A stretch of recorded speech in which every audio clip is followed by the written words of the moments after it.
Hello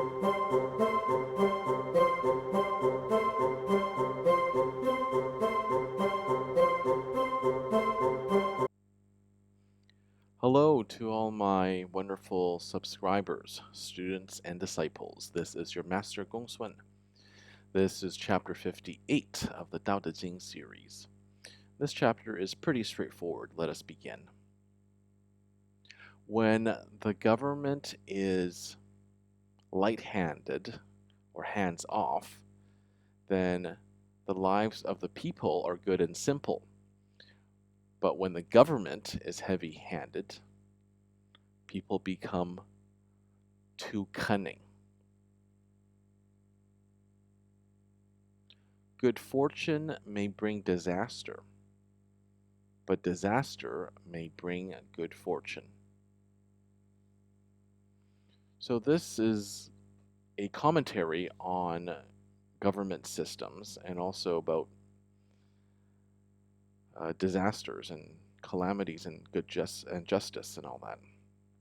So when the government has a light touch, so if you just imagine your parent, as the government, when your parents are authoritative but not authoritarian, and this is actually from psychology, which I majored in.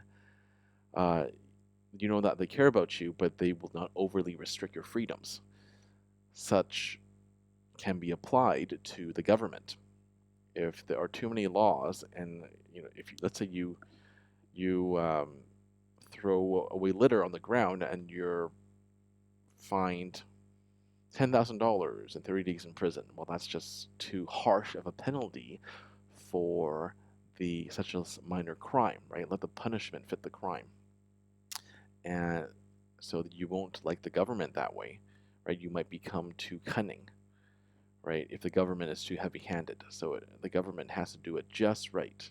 And of course, Lao Tzu, the author of the Tao Te Ching, would know all about this because he wrote the Tao Te Ching during a time of great turmoil in China, where he was working in the royal court and caught up in politics and backstabbing and all of that. So he knows a thing or two about all this. And so don't forget, at the same time, let's say that you win the lottery. There's a huge windfall, but then it turns out, oh, your son has died, right? So good fortune can always follow disaster, but disaster could follow good fortune too. For example, this reminds me of a saying in Chinese. It's called "Sai Wong Shi Ma." Just briefly, it's about this old man who is riding on his horse, but he falls down, and then he can't walk for a while. Either he breaks his leg or he severely injured his legs. And he's lamenting his bad fortune. But then the next day, the emperor decrees every able-bodied man, regardless of age, must come and help us fight against the barbarian invaders, right? So, but he's exempted because he can't actually walk anymore. So at least he doesn't have to go and fight in a war, right? So you never know when something bad can turn into something good. And that's a piece of ancient Chinese Taoist wisdom for everybody.